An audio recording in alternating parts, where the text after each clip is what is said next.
Kita lanjut bahas Sisinggi Season 4 episode 9. Peringatan buat sobatku semua, konten ini mengandung full spoiler. Buat yang belum atau mau nonton videonya secara langsung, Bang Sob saranin kalian nonton dulu video aslinya. Jika ada yang kurang dimengerti, barulah kalian nonton di konten ini.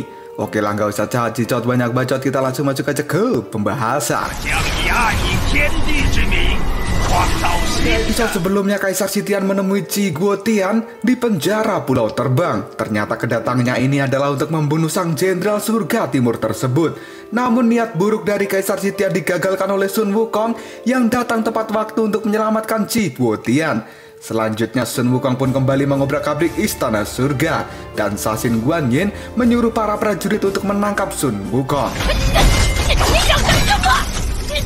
Pada saat ini banyak prajurit berusaha menangkap Sun Wukong, namun hal itu sia-sia karena Sun Wukong terlalu overpower buat para minion. Tiba-tiba saja Jinggang Jambul Kerbau pun muncul dan menyerang Sun Wukong. Tidak lama kemudian disusul oleh Jinggang Kumis Lele. Mereka berdua berusaha mengeroyok Sun Wukong, namun hasilnya tetap Sun Wukong lebih unggul. Dan tidak lama setelah itu, Jinggang Pengendali Ular langsung mengeluarkan ulti pada Sun Wukong. Hasilnya masih sama saja, karena Sun Wukong adalah fighter sejati yang tidak mudah dilumpuhkan.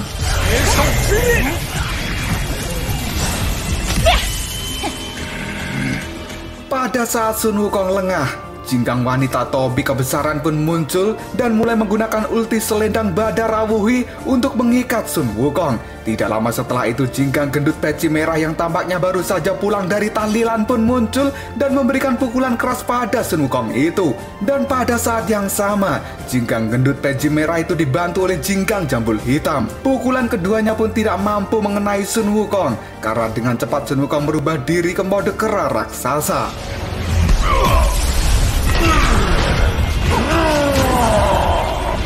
Sun Wukong pun teringat pesan gurunya untuk tidak terlalu kasar pada orang lain. Maka dari itu, Sun Wukong memberikan pukulan mesra dan mengirim Jinggang Peci Merah dan juga Jinggang Jambul Hitam melesat menabrak bangunan. Wukong pun kemudian mengeluarkan tongkat Ruyi Jing Gubang miliknya dan menghancurkan kapal perang serta bangunan istana surga. Setelah itu Sun Wukong memutar tongkat layaknya baling-baling helikopter. Hal ini membuat para Jinggang ketakutan dan menyangka bahwa kedatangan Sun Wukong adalah untuk balas dendam atas kejadian 300 tahun yang lalu. Namun Jinggang Wanita Topi Kebesaran tidak melihat kemarahan dari Sun Wukong, dan dia merasa ada motif lain dari sang Raja Kera.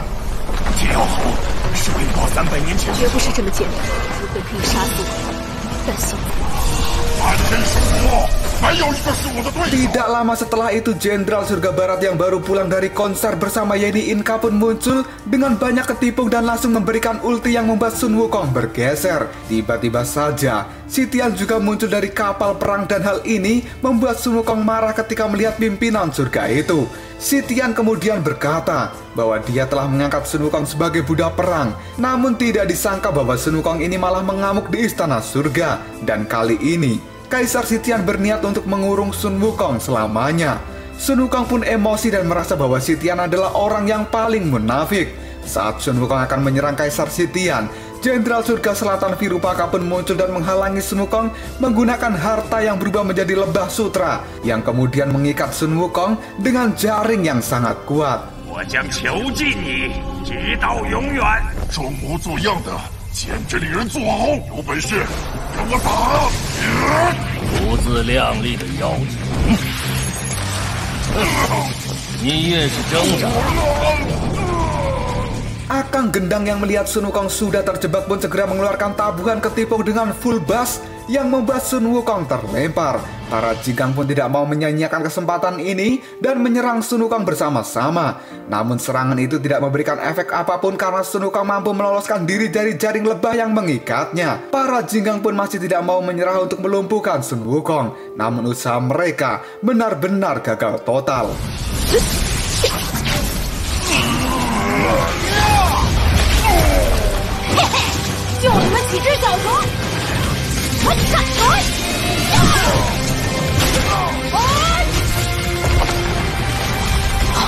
Sun Wukong kemudian berteriak bahwa para dewa yang telah ditangkap itu adalah salah sasaran karena pimpinan dewa kegelapan yang sebenarnya adalah Kaisar Sitian sendiri. Hal ini membuat para dewa menjadi kaget dan tiba-tiba saja sebuah kelopak bunga sakura pun muncul sebagai pertanda bahwa Sasin Guanyin telah turun tangan karena sikap Sun Wukong dianggap sudah berlebihan. Sasin Guanyin pun langsung menggunakan sebuah harta surgawi yang langsung menyegel Sun Wukong tanpa adanya perlawanan.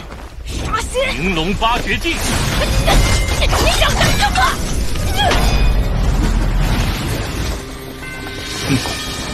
要与主人心意相通，才能发挥最，反而无法一一精通呢。 Sasin Guanyin kemudian menyerahkan Sun Wukong yang sudah tersegel pada Kaisar Sitian. Hal ini membuat Sitian bangga dengan kinerja Sasin Guanyin sebagai pelindung Istana Surga. Tidak lama setelah itu kapal perang Istana Surga pun muncul dalam jumlah yang banyak. Padahal kekacauan di Istana Surga ini sudah dibereskan. Ternyata kapal perang ini muncul atas perintah dari Sitian. Hal ini membuat para dewa merasa ada sesuatu yang janggal. Sasin pun kemudian mengamati kapal perang tersebut, yang ternyata kapal-kapal itu berisi para dewa kegelapan yang selama ini bersembunyi di Istana Surga. Kaisar Sitian kemudian mengatakan pada Sasin Guanyin bahwa tugasnya di Istana Surga ini telah selesai. Dan saat ini Kaisar Sitian akan mengatur ulang Istana Surga dari awal. Semua dewa sebelumnya akan digantikan oleh para dewa kegelapan. 沙欣，你身为天界护法，但这些已经过去了。重组天界，吾将以暗影之名诞生。 Bintang surgawi kemudian turun dari kapal perang, dan setelah itu disusul oleh bintang bumi. Selanjutnya disusul oleh bintang gila. Jenderal Surga Barat pun marah dengan munculnya para dewa kegelapan itu. Dia kemudian mengajak Jenderal Surga Utara Faiz Ravana untuk bertarung melawan para dewa kegelapan.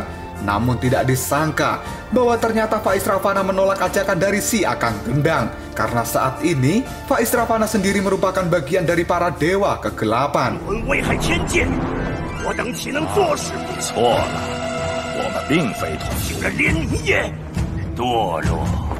Kaisar Sitian kemudian berpidato bahwa ini adalah zaman yang berbeda dari masa lalu dan Istana Surga memiliki tampilan yang baru. Kaisar Sitian pun menunjukkan wujud aslinya yang merupakan pimpinan Dewa Kegelapan dengan sebutan Kaisar Kegelapan. Kali ini, para Dewa Cahaya baru sadar bahwa apa yang dikatakan oleh Sun Wukong adalah kebenaran. Dan Sitian akan benar-benar merubah Istana Surga ini menjadi Istana Kegelapan. Yang pada akhirnya, para Dewa Kegelapan pun mulai melakukan serangan. 诸位天神，无需迷，我将会带领各位看到更伟大。一直都是我们追随的领袖。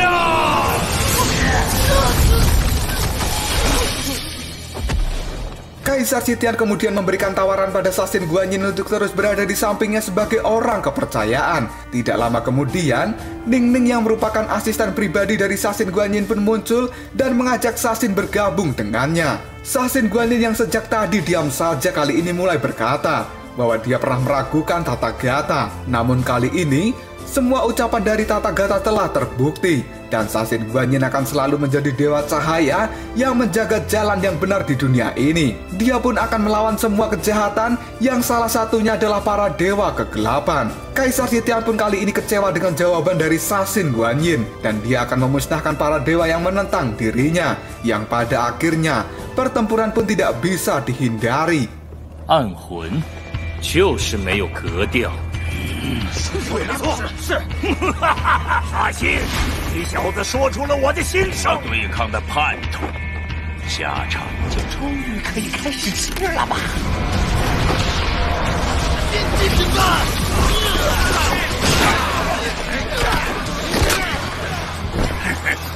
杀光所有天神！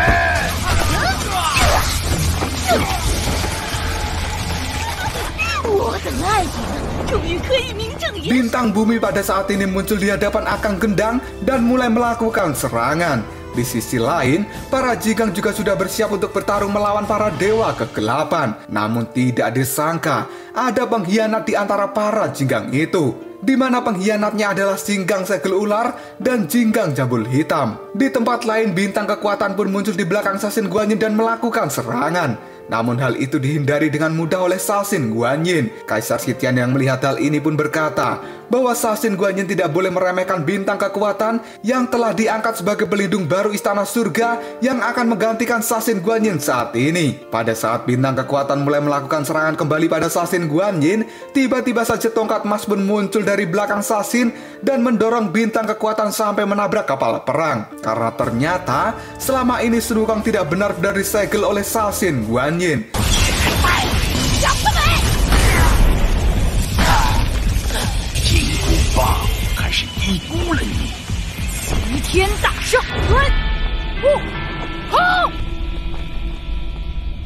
Cerita pun selesai dan sampai jumpa di next video Kopral Shop.